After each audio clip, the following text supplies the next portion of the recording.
जय हिंद। हम ब्लड के पार्ट 1 में आपको ब्लड के बारे में बताए थे, पार्ट 2 में ब्लड के क्लॉटिंग के बारे में समझाए थे और पार्ट 3 में हम आपको ब्लड ग्रुप और RH फैक्टर समझा दिए थे।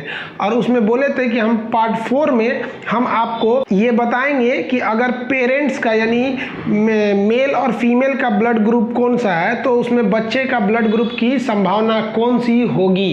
तो चलिए उसके बारे में समझते हैं। देखिए, इसको समझने के लिए कोई हार्ड एंड फास्ट रूल नहीं है। टोटल 10 कैटेगरी के ब्लड के संभावना होती है। तो उसको समझने के लिए हम खुद एक बहुत शॉर्टकट 5 मेथड है, आप इस 5 पर ध्यान दीजिएगा तो आप सबकी संभावना निकाल लेंगे इजीली। चलिए हम समझाते हैं आपको। सबसे पहला कि अगर A और B यानी मेल का A हो या फीमेल का B हो, या उल्टा भी सोच सकते हैं फीमेल का A हो मेल का B हो, तो बच्चे का क्या होगा। तो जब A और B वाले से अगर बच्चा पैदा होगा तो उसमें सारे के सारे ब्लड आने की संभावना होगी। तो यहाँ पहले लिख दिए A एंड B होने पर ऑल ग्रुप यानी कोई भी ग्रुप आ सकता है। तो पहला याद रखिएगा कि अगर मेल का ब्लड ग्रुप A है और फीमेल का B है तो उससे पैदा होने वाली संतान में कोई भी ब्लड ग्रुप हो सकता है। पहला कंसेप्ट क्लियर। दूसरा, जो ब्लड ग्रुप AB है अगर वो किसी अदर ग्रुप के साथ है यानी मेल का, अब ये समझ रहे हैं ना, इसमें एक मेल होगा एक फीमेल होगा, चाहे किसी को आप मेल फीमेल मान लीजिए, इतना बेवकूफ़ थोड़ी है आप लोग। तो अगर AB ब्लड ग्रुप वाला अगर अदर से मैच कर गए मतलब बच्चे के समय अदर से, तो ये AB वाले की दुश्मनी न केवल O से होती है। तो ये कहता है कि भैया हम सारे ब्लड ग्रुप की संभावना बना देंगे, O को नहीं बनाएंगे।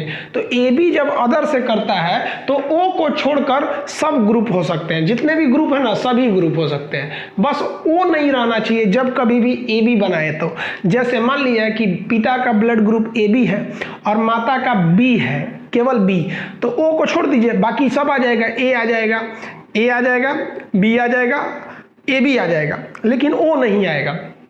तो ये समझ में आ गया एग्जाम्पल के तौर पे। तो आप इन दोनों को याद रखेंगे। अब तीसरा समझिए, अगर कोई एक का ब्लड ग्रुप O है और उसको आप मैच कराएंगे अदर के साथ, तो ये कहता है कि भैया हम सबसे सीधे साधे ब्लड ग्रुप है, हमको जैसे मैच कराएंगे हम वैसे ही आ जाएंगे यहाँ पे। यानी अगर A है यहाँ O है और ये B से मैच करा रहा है तो यहाँ भी वही हो जाएगा, O हो जाएगा और B हो जाएगा। यानी अगर एक का A है O है और एक का B है तो बच्चे में भी A या B की संभावना है। अगर O है या A है तो बच्चे में भी O या A हो जाएगा। अब यहाँ समझिए चौथा वाले में कंडीशन, एक O का AB से कोई रिलेशन नहीं है। अगर A रहेगा O रहेगा तो AB नहीं रहेगा, यानी O और AB कभी एक साथ नहीं रह सकते हैं। इसको ध्यान दीजिएगा, ये दोनों कभी एक साथ नहीं रह सकते हैं। तो 4 नियम आपको ध्यान में हो गया। अगर AB है तो कोई भी ग्रुप आ सकता है, AB अगर किसी और के साथ आएगा तो O के छोड़कर सबको लाएगा, O जिसके साथ आएगा सेम टू सेम इधर भी हो जाएगा। चौथा आप समझ गए, O का AB से कभी रिलेशन नहीं हो सकता, ये दोनों कभी भी साथ नहीं आ सकते हैं। 4 तो ट्रिक आप समझ गए। अब 5वां समझिए, अगर सेम ब्लड ग्रुप रहेगा माता पिता का, यानी इधर भी A है इधर भी A है, इधर भी B है इधर भी B है, तो जब सेम रहता है ना तो क्या होता है, एक को O को लाएगा और जो सेम वाला है वो खुद आएगा। जैसे मान लीजिए यहाँ भी A है यहाँ भी A है, तो बच्चे में किसकी संभावना बनेगी, या तो वो O होगा या तो जो सेम वाला था A होगा, वही संभावना बनेगी। आप इसको समझ गए होंगे। इसका स्क्रीनशॉट लीजिए, फिर हम समझाते हैं कि कैसे बनेगा। इसका एक स्क्रीनशॉट ले लीजिए। आप स्क्रीनशॉट ले लिए हैं तो वीडियो को 1 मिनट के लिए रोकिए और वो जो 5 आपको ट्रिक बताए थे उसको याद कीजिए। जब याद हो जाए तब वीडियो को प्ले करके देखिए, आप आराम से बना लेंगे टोटल ब्लड ग्रुप। चलिए देखते हैं। सबसे पहले हम लोग O को मैच करके देखते हैं, O कितने लोगों से मैच करेगा। तो O टोटल 4 लोगों से मैच कर सकता है। मान लिया कि O है, ये मैच कर जाए A के साथ, ये O है ये मैच कर जाए B के साथ, ये O AB के साथ मैच कर सकता है, या O खुद O के साथ कर सकता है। अब इस आधार पर हम आपको बताए थे, जो फॉर्मूला आप याद कीजिए कि ओ जब भी जिसके साथ मैच करेगा तो खुद ओ आएगा, मतलब सेम सेम यहाँ भी आ जाएगा। तो बच्चे में भी संभावना क्या होगी, या तो ओ होगी या तो ए होगी। ये हम आपको बता दिए थे, आप याद कीजिए, रिकॉल कीजिए, समझाए थे। ओ जब भी आता है सेम सेम यहाँ उतर जाता है, तो ओ इसमें भी हो जाएगा, बी भी हो सकता है। अब यहाँ याद कीजिए कि ओ का ए बी के साथ नहीं जमता है, कहता है कि हम तुमको छोड़कर सबको लेते आएंगे, ये दोनों साथ नहीं रहेंगे, तो ना ओ आएगा ना ए बी आ जाएगा, ये बन जाएगा ए या बी। तो ये बच्चे में संभावना हो जाएगी ए या बी। अब आप बताइए ये वाला किस फॉर्मूला पे जाएगा, सेम सेम वाले पे जाएगा। जो पांचवा फॉर्मूला था दोनों सेम रहे, तो सेम सेम में क्या होता है, ओ आता है और इसमें जो सेम वैल्यू है उसमें से आ जाता है, तो ओ आएगा और सेम वैल्यू भी तो ओ ही है, तो ये ओ आ जाएगा। तो बताइए ये जो संभावना है ये किसके साथ है, ओ के साथ।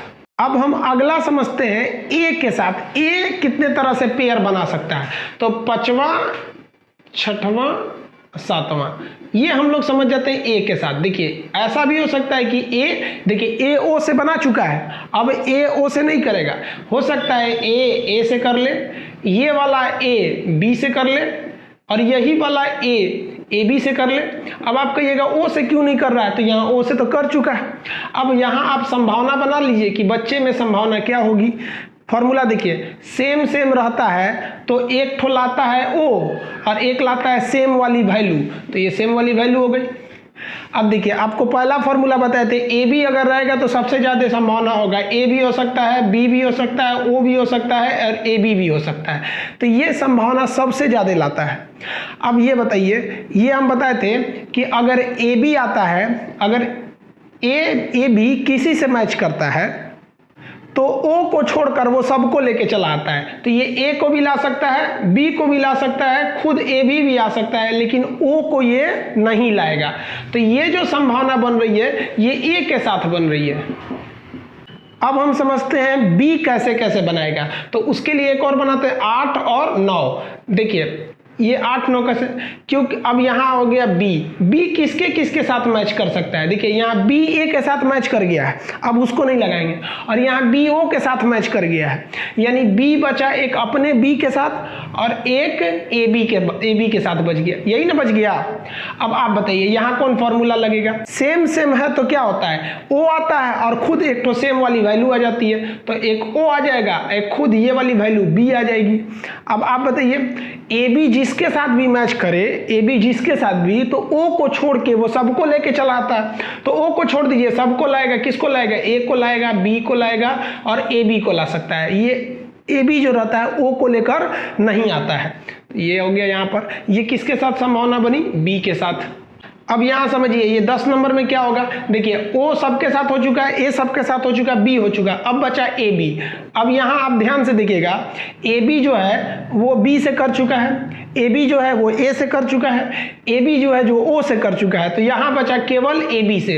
अब यहाँ आप कंफ्यूज हो जाएंगे दो फॉर्मूला में, पहला कि सेम सेम वाला फॉर्मूला लगाएं कि सेम सेम होता है तो ओ आता है और खुद एक ये वाली वैल्यू आती है। आप सोचिए इसमें क्या ओ आएगा, नहीं आता है, तो इसमें फॉर्मूला लगेगा कौन वाला, ए बी वाला, कि जब भी ए बी किसी से मैच करता है तो ओ को छोड़ देता है, बाकी सबको वो ले आ सकता है।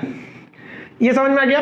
तो ये वाला जो ग्रुप है किसके साथ है, ए बी के साथ, ए बी के साथ। तो यहां देखिए 4, ये ए के साथ कितने, ओ का ग्रुप कितने के साथ बना, 4 4 3 2 1, इस तरह से संभावना बना। तो ये आप एक एस्पेक्ट्स में बना सकते हैं कि ये बच्चे में इसी तरह संभावना होगी। ये काफी कॉम्प्लिकेटेड होता है, लेकिन इसमें केवल 5 फॉर्मूला ही रहता है। आप 5 फॉर्मूला याद कर लीजिएगा, अगर ये एग्जाम में आता है ना तो अक्सर लड़का इसको छोड़ देता है, तो आप नहीं छोड़िएगा, वो 5 फॉर्मूला याद रखिएगा। ये ब्लड का चौथा पार्ट था, इसी के साथ ब्लड पूरी तरह से कंप्लीट हो गया। अब ब्लड में बचा 3 चीज। अब एक अलग पार्ट पढ़ाएंगे सर्कुलेटरी सिस्टम, कि शरीर में ब्लड कैसे कैसे घूमता है, यानी शिरा धमनी, महाशिरा, महाधमनी, ये सब के बारे में। उसके बाद एक और वीडियो बनेगा हार्ट के बारे में, कि दिल के अंदर खून कैसे घूमता है, दया नीले बाया नीले, दाया अलिंद बाया अलिंद, वो हो जाएगा आपका। फिर अगला जो पार्ट होगा उसमें ब्लड प्रेशर, ईसीजी वगैरह के बारे में बता देंगे। आप देखे होंगे ईसीजी का जो ऐसे साइन जाता है, ऊपर नीचे ग्राफ घूमता है, जिसे हम कहते हैं PQRS ग्राफ, वो सब भी समझा देंगे आप लोग को। तो अभी ये ब्लड का चौथा पार्ट कंप्लीट हो गया, इसका स्क्रीनशॉट लीजिए, फिर हम हम आगे आपको सर्कुलेटरी सिस्टम बताएंगे, फिर हार्ट, उसके बाद ब्लड प्रेशर।